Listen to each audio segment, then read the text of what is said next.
PDM क्या फिर plus होने जा रही है? पीपल्स पार्टी बड़े गुस्से से नाराज होकर जनाब पीडीएम से निकली थी अवामी नेशनल पार्टी भी, अब दोबारा राब्ते हो रहे हैं। इनको बैकडोर कहेंगे या फ्रंट डोर कहेंगे, क्योंकि खुर्शीद शाह साहब से राब्ते कर रहे हैं हमजा शहबाज साहब। तो ये अब लग रहा है कि दोबारा जो नून लीग है वो एक्टिव हो रही है शहबाज साहब के थ्रू।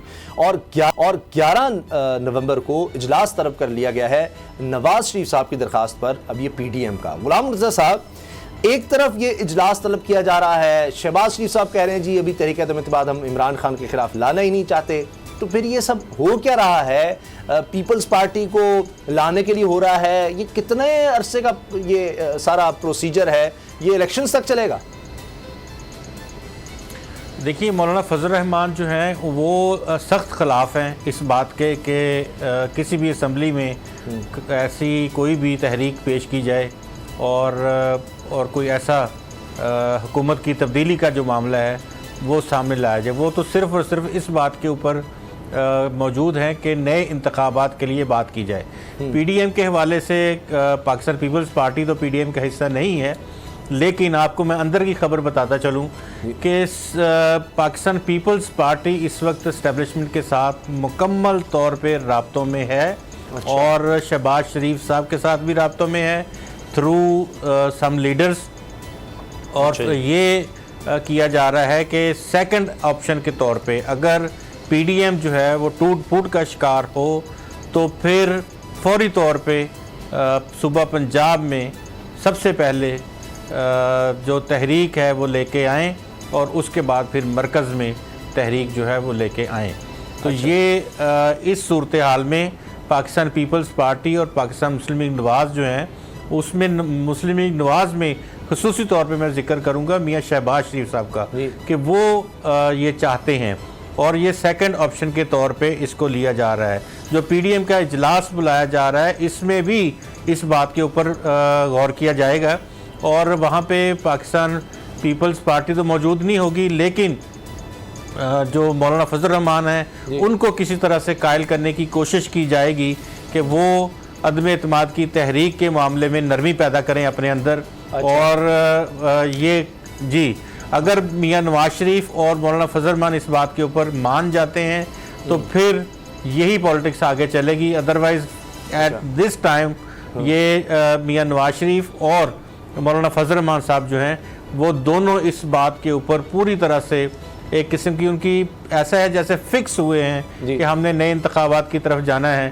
हमने इस जाना किस तरह है? जिस तरह का डीजी खान में जलसा हुआ बड़ा भरपूर अपनी तरफ से हुआ होगा, लेकिन इससे तो नहीं नए इंतखाबात होने वाले। बाबू साहब, अजीब बात है, शहबाज शरीफ साहब जाते हैं तो मरीम साहबा कहती हैं जी मैं इस दफ़ा नहीं जा रही।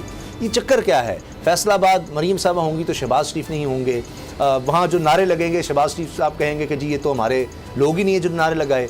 और वहाँ पर वो बंदा जो नारे लगवा रहा था वो कह रहा था जी मुझे कैप्टन टैड सफदर ने कहा था ये नारे लगवाने के लिए। वो मामला मरीम साहब से जुड़ रहा है। उसके बाद कहता है जी ये तो हमें डिसोन कर रहे हैं, वो फाड़ कर माफ़ी मांग कर इदारों से वो जनाब कहता है जी मैं पार्टी छोड़ रहा हूँ। ये हो क्या रहा है? किस तरह से मुझे बताएं? पीडीएम जो है यकसू नहीं है, एक फोकस नहीं है, अपने अंदर वो एक ताकत नहीं है। कारकुन बेचारे परेशान है। हमने मरीम की तरफ देखना है, शहबाज शरीफ की तरफ देखना है। उधर जाते हैं तो मियाँ जवेद को नोटिस मिल जाते हैं, नोटिस भी मिलता है तो 1 महीना हो गया उसका जवाब ही नहीं आया। मियाँ जवेद कहते हैं जी मैंने जहाँ जवाब देना था वहाँ दे दिया। ये हो क्या रहा है?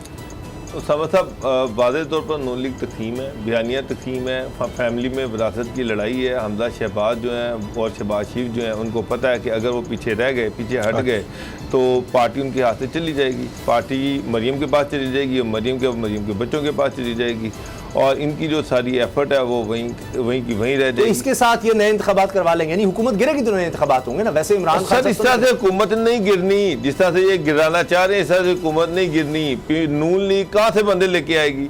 मौलाना धरने की बात करें, नून लीग के अंदर धरने में इख्तलाफ है। धरने को शहबाज शरीफ लीड करेंगे या मरियम लीड करेगी? धरना जो है उसमें नवाज शरीफ का क्या बयानिया होगा और शहबाज शरीफ का क्या बयानिया होगा, मौलाना का क्या बयानिया होगा? अगर मौलाना का बयानिया जो एंटी एस्टेब्लिशमेंट है तो फिर शहबाज शरीफ तो उनके साथ नहीं खड़े होंगे। तो ये तो अभी धरने की बातें बड़ी दूर की हैं। मैं नहीं समझता कि शहबाज शरीफ जो है वो जो चाह रहे हैं वो पे पार्टी को एक्टिव करना चाह रहे हैं। वो ये चाहते हैं कि अगले साल इलेक्शन हो और अगले साल जो इलेक्शन है उसमें जो सबसे अहम चीज़ है वो ये है कि असम्बलियों में नो कॉन्फिडेंस लेके आया जाए। ये मेरी राना सना से भी बात हुई, उन्होंने भी कहा कि जनाब ठीक है, अगर पार्टी के पास नंबर गेम है तो हम पंजाब में लाने को तैयार हैं। पहले तो वो इस बात को सुनने के लिए भी तैयार नहीं थे, अब वो ये चाह रहे हैं कि ठीक है हम पीपल पार्टी को करीब लाना चाहते हैं, पीडीएम का हिस्सा बनाना चाहते हैं। शहबाज शरीफ जो है पार्लियामेंट के अंदर उनका बड़ा अच्छा कोऑर्डिनेशन चल रहा है पीपल पार्टी के साथ, और वो इस चीज़ पे तैयार है कि ठीक है नो कॉन्फिडेंस मूव आ जाए, और अगर पंजाब में तब्दीली आती है तो आ जाए, उसमें कोई इतराज़ नहीं है। और ये अब देखें नवंबर आ गया है, अगर से कि पंजाब में उस्मान बुज़दार के खिलाफ तब्दीली आ जाती है, नो कॉन्फिडेंस कामयाब हो जाती है, तो उसके बाद क्या होगा? उसके बाद एक पॉलिटिकल क्राइसिस आएगा, एक महीना उसमें गुजर जाएगा, हो सकता है कि कोई नया चीफ मिनिस्टर इलेक्ट ही ना हो सके, गवर्नर राज लग जाए या कोई इस तरह की चीज़ चली जाए जिसके बाद जो फेडरल गवर्नमेंट है उस पर प्रेशर बढ़ जाए।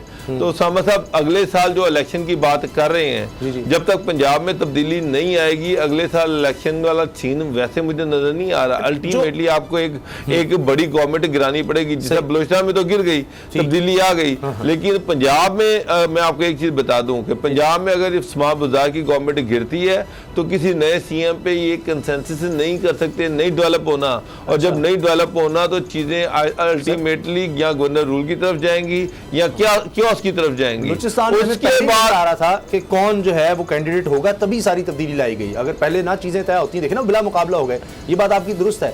मगर जो वज़ीर आला सिंध बात कर रहे हैं कि हवाओं का रुख बदल गया है, तहरीक इंसाफ की जमानतें जब्त होंगी, गुलाम रज़ा साहब कह रहे हैं कि एस्टैब्लिशमेंट से बड़े ज़बरदस्त राब्ते हो रहे हैं, आप क्या कहते हैं इस पर? ये जो हवाओं का रुख बदल रहा है, ये इस तरह का जुमला नवाज शरीफ ने बोला, कहता कि हवाएं चल पड़ी हैं, अब वो जो वकला तहरीक थी तब समझा हवाएं तो चलती नज़र आ रही हैं। अच्छा। बिल्कुल लग रहा है कि जिस तरह से हवाएं चल रही हैं, जिस तरह से पीटीआई गवर्नमेंट ने ये टीएलपी का इशू हैंडल किया, जिस तरह से ये महंगाई है, जिस तरह से बेरोज़गारी है, जिस तरह से कोई गवर्नेंस नाम की चीज़ नज़र नहीं आ रही, इससे तो लग रहा है कि गवर्नमेंट और फिर पीटीआई के अंदर इख्तलाफात हैं। जहांगीर तीन ग्रुप अलहदा है इमरान खान साहब के, और उसके अलावा बहुत सारे पीटीआई के एमएनएज और एमपीज जो हैं वो इस चीज़ का इंतज़ार कर रहे हैं, वो इस चीज़ का इंतज़ार कर रहे हैं कि जनाब ये कोई गवर्नमेंट जाए तो हम इसको टाटा बाय बाय कह के कहीं और चले जाएं। उनको ये डर है कि अगर डॉक्टर साहब इसमें मेरा सवाल भी शामिल कर रहे हैं कि ये जो उन्होंने कहा है कि जी पीपल्स पार्टी को ज्वाइन करेंगे तहरीक इंसाफ के लोग, वो तो शुरू भी हो गया काम। परवेज खटक साहब के भतीजे ने पीपल्स पार्टी में शमूलियत इख्तियार कर ली, अगर मैं गलत नहीं हूं तो। डॉक्टर साहब मैं आपको अंदर की खबर जो है वो दे रहा हूं कि पाकिस्तान तहरीक इंसाफ जो है वो अपने अंदर ही खलफशार का शिकार हो चुकी है, और बहुत से वुज़रा उनसे वज़ीर-ए-आज़म नाखुश हैं। और ये भी होता है कि एक महीने से मुसलसल हमारे सोर्सेज हमें ये बता रहे हैं कि सिवाय 2-3 वुज़रा के बाकी जो भी कोई वज़ीर-ए-आज़म के पास जाता है वो वहाँ से झाड़ सुन के वापस आता है। अच्छा, ये सूरत हाल हुकूमत की भी हो गई है, और जो पार्टी के हवाले से है, अभी आपके सामने तो लाहौर में कागजात नामजदगी मुस्तरद होने वाला मामला आपके सामने है। तो वो क्या कुछ जानबूझ के किया गया है? वो कोई ऐसे तो नहीं है कि वो इंजीनियर नहीं था और दोनों के कागजात नामजदगी इसी तरह से मुस्तरद हो गए और उनका कोई कवरिंग कैंडिडेट भी नहीं था। तो ये सारी चीज़ें आपको अभी आने वाले दिनों में मज़ीद आपको बहुत सारी चीज़ें नज़र आएंगी, लेकिन हालत अब इस वक्त उनकी आपस में भी बहुत सारे इख्तलाफात हैं और खलफचार का शिकार है। और ये जो नो कॉन्फिडेंस की बात है, उससे पहले नए इंतखाबात की, तो गुलाम रज़ा साहब नए इंतखाबात तो होते नज़र नहीं आते, किस तरह से होंगे? अगर आप स्ट्रीट पावर से करेंगे, वो आपने पिछले तकरीबन 3.5 साल से करके देख लिया, धरना भी मौलाना फजलुर रहमान साहब ने देख लिया, पीडीएम अपना जितना कर सकती जोर मिलकर हर शहर में जितना बड़ा जलसा हो सकता था वो करके देख लिया, वो तो बात बन नहीं रही। तो फिर ये इसी तरह से मुलाकातों से करके ये अपना एक भरम कम नहीं होता जा रहा कि वो एक खौफ पीडीएम का या इन पार्टीज का कि इन्होंने कुछ भी नहीं करना, वो बड़े रिलैक्स हैं, जो मर्जी करते रहे। तो शहबाज शरीफ साहब वाली नो कॉन्फिडेंस की तरफ आना नहीं चाहते। ऐसी बात नहीं है उसामा गाजी साहब। बुनियादी नुक्ता ये है कि एक सीरीज़ है जलसों की, मार्च की, और लोगों को इकट्ठा करने की, लोगों को आपस में मिलाने की। तो ये सीरीज़ जो है वो आहिस्ता आहिस्ता मोमेंटम बनता है तहरीक। इसी तरह से जिस तरह से गुज़िश्ता हमने एक हफ़्ते से देखा कि इस हफ़्ते में हुकूमत का ग्राफ कहीं से कहीं गिर गया है और लोग जो हैं वो शहरी एक तरफ महंगाई से परेशान, दूसरी तरफ बिजली के बिलों से परेशान, तीसरी तरफ गैस नहीं आ रही, फिर गैस के बिलों से परेशान। अब आने वाले दिनों में आप चीनी का अभी आपने अपने इंट्रो में बता दिया, उसके अलावा बाकी जो सूरत हाल है वो तमाम की तमाम सूरत हाल में आपको रोज़ाना एक से एक बड़ा क्राइसिस देखने को मिल रहा है।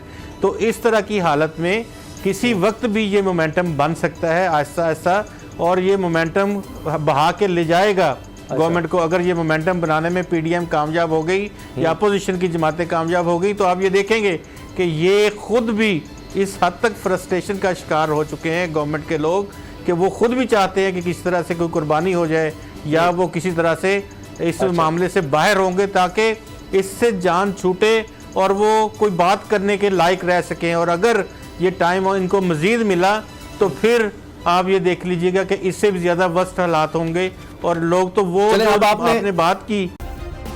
सब्सक्राइब करें और बेल दबाएं ताकि कोई खबर रह न जाए।